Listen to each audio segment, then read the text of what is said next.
আজকের এই আলোচনায় আমরা কি কভার করতে যাচ্ছি তার একটা কুইক রোডম্যাপ দেখে নেওয়া যাক।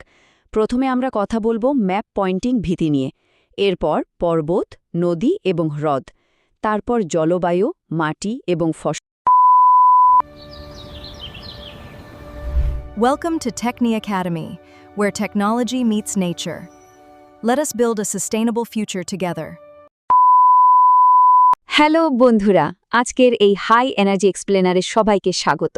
আজকে আমরা এমন একটা টপিক ডিকোড করতে চলেছি যা মাধ্যমিক পরীক্ষার্থীদের রাতের ঘুম কেড়ে নেয়। হ্যাঁ, আমরা কথা বলছি মাধ্যমিক 2026 ভূগোল ম্যাপ পয়েন্টিং সাজেশন নিয়ে। আমাদের সোর্সগুলো ঘেটে আমরা এমন কিছু প্যাটার্ন আর মাস্টার কি খুঁজে পেয়েছি যা তোমাদের প্রস্তুতিকে এক ধাক্কায় অনেকটা এগিয়ে দেবে। চলো শুরু করা যাক। তোমাদের মনেও কি এই প্রশ্নটা ঘোরে, কিভাবে খুব সহজে ম্যাপ পয়েন্টিংয়ে ফুল মার্কস স্ক্র্যাপ করা যায়? 10টা জায়গার নাম আর 10 নম্বর। শুনলে মনে হয় খুব সহজ, কিন্তু পরীক্ষার হলে ওই সাদা ম্যাপটা দেখলেই তো সব গুলিয়ে যায়, তাই না? আজ আমরা এই সমস্যারই একটা সলিড সমাধান নিয়ে এসেছি, একদম গ্যারেন্টিড 10-এ 10 পাওয়ার সিক্রেট ফর্মুলা। আজকের এই আলোচনায় আমরা কি কভার করতে যাচ্ছি তার একটা কুইক রোডম্যাপ দেখে নেওয়া যাক। প্রথমে আমরা কথা বলবো ম্যাপ পয়েন্টিং ভীতি নিয়ে, এরপর পর্বত, নদী এবং হ্রদ, তারপর জলবায়ু, মাটি এবং ফসল, এবং তারপর শিল্প, শহর ও বন্দর নিয়ে আলোচনা করব। আর শেষে থাকবে একটা মাস্টার স্ট্র্যাটেজি এবং মক টেস্ট। আজকের এই আলোচনায় আমরা কি কভার করতে যাচ্ছি তার একটা কুইক রোডম্যাপ দেখে নেওয়া যাক। প্রথমে আমরা কথা বলবো ম্যাপ পয়েন্টিং ভীতি নিয়ে, এরপর পর্বত, নদী এবং হ্রদ, তারপর জলবায়ু, মাটি এবং ফসল, এবং তারপর শিল্প, শহর ও বন্দর নিয়ে আলোচনা করব। আর শেষে থাকবে একটা মাস্টার স্ট্র্যাটেজি এবং মক টেস্ট। তো প্রথম পয়েন্ট, ম্যাপ পয়েন্টিং ভীতি। চলো দেখা যাক ম্যাপ পয়েন্টিং নিয়ে স্টুডেন্টদের মনে যে ভয় কাজ করে সেটা কিভাবে কাটানো যায়। পরীক্ষার হলে একটা ফাঁকা ম্যাপের দিকে তাকিয়ে থাকাটা সত্যি ভয়ঙ্কর একটা অনুভূতি। মনে হয় ভারতের এত বড় মানচিত্রের কোথায় কোন বিন্দু বসবে। সিলেবাসের পাহাড় দেখে মাথা ঘুরে যায়। কিন্তু আসল টুইস্টটা হলো এখানে। ম্যাপ পয়েন্টিং আসলে সিলেবাসের মহাসমুদ্রে হারিয়ে যাওয়ার বিষয় নয়, বরং খুব সিম্পল কিছু প্যাটার্ন ফলো করার বিষয়। তোমরা কি কখনো ভেবেছ মার্কসগুলো ঠিক কোথায় স্লিপ করে যায়? আসলে কিছু কমন ভুল প্রায় সবাই করে, যেমন পুরো ম্যাপটা একসাথে দেখে ঘাবড়ে যাওয়া, জায়গাগুলোকে লজিক্যালি গ্রুপে ভাগ না করা, আর সবচেয়ে বড় ভুল হল গত 10 বছরের ট্রেন্ড বা প্রিভিয়াস ইয়ারের প্রশ্নগুলো ঘেটে না দেখা। অথচ পরীক্ষকরা কিন্তু প্রতি বছর একটা নির্দিষ্ট ছক মেনেই প্রশ্ন করেন। আর সেই ছকটা হল ম্যাজিক নাম্বার 10। এটা শুনলে মাথা ঘুরে যাবে যে আমাদের সোর্সগুলো বলছে পরীক্ষকরা ঠিক 10টি নির্দিষ্ট ক্যাটেগরি থেকে প্রশ্ন সেট করেন। পর্বত থেকে একটা, নদী থেকে একটা, শিল্প থেকে একটা, এভাবে 10টা প্রশ্ন আসে। তো এই 10টা ক্যাটেগরি ডিকোড করলেই কেল্লা ফতে। চলো দেখি প্রথম ক্যাটেগরিতে কি চমক আছে। আমাদের লিস্টের 2 নম্বর পয়েন্টে রয়েছে পর্বত, নদী এবং হ্রদ। এই ফিজিক্যাল জিওগ্রাফি সেকশন থেকে প্রতি বছর অন্তত 2-3টে পয়েন্টিং আসেই। কিছু হাই এল্ড পর্বত আর মালভূমি ভীষণ গুরুত্বপূর্ণ। নীলগিরি পর্বত কিন্তু প্রায় প্রতি বছরই আসে, আর এর অবস্থান একদম দক্ষিণ ভারতের গভীরে। আরাবল্লী দেখাতে হবে রাজস্থানে, মেঘালয় মালভূমি পূর্ব ভারতে, আর ভারতের সর্বোচ্চ শৃঙ্গ K2 দেখাতে হবে একদম চরম উত্তরে। এই লোকেশন ফোকাসগুলো মাথায় রাখলে বিন্দু বসাতে আর ভুল হবে না। নদী পয়েন্টিংয়ে একটা কমন কনফিউশন হয় পশ্চিম বাহিনী নদী আর অন্তর্বাহিনী নদীর মধ্যে।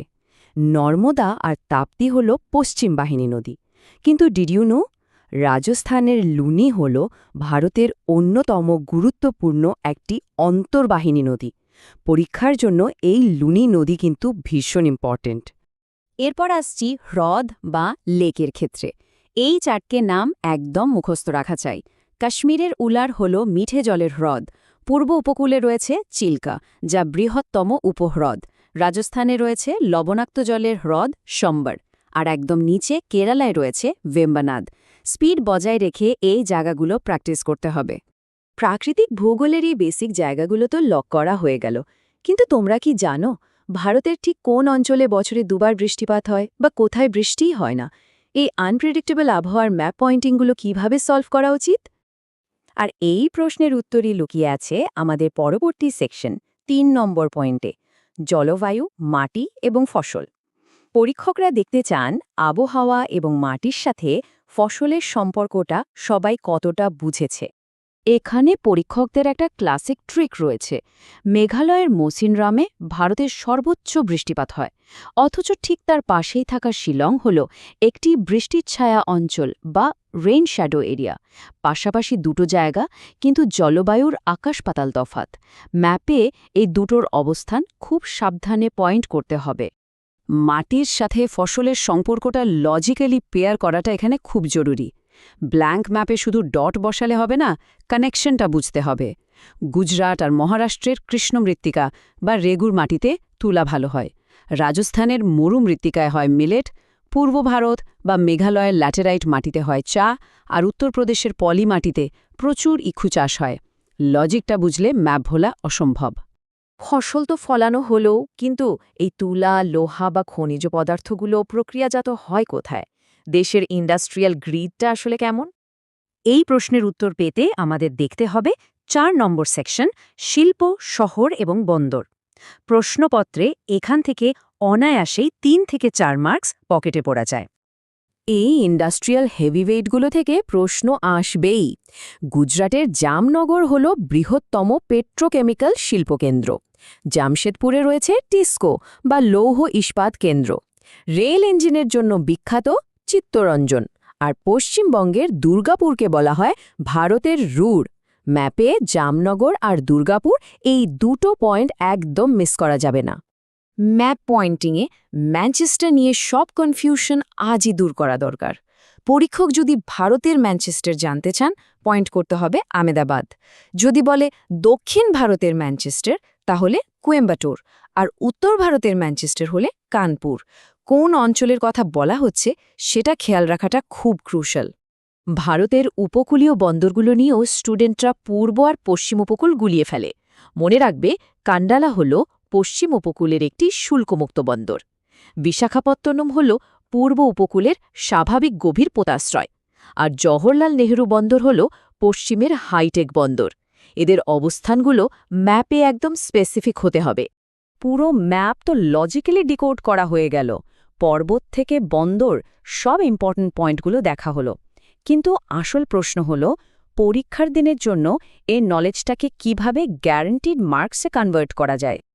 আর ঠিক এই কারণে আমরা চলে এসেছি আজকের আলোচনার শেষ এবং সবচেয়ে গুরুত্বপূর্ণ সেকশনে, ৫ নম্বর পয়েন্ট, মাস্টার স্ট্র্যাটেজি এবং মক টেস্ট।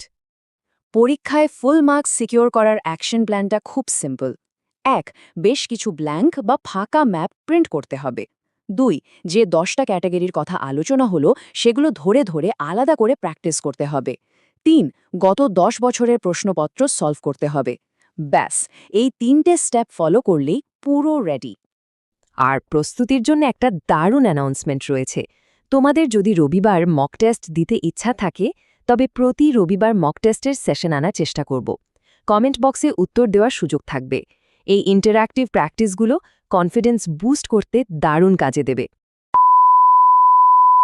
এই স্ট্র্যাটেজিগুলো ফলো করা, ম্যাপগুলো লজিক্যালি বোঝা আর রবিবারগুলোর মক টেস্টের জন্য তৈরি থাকা খুব জরুরি।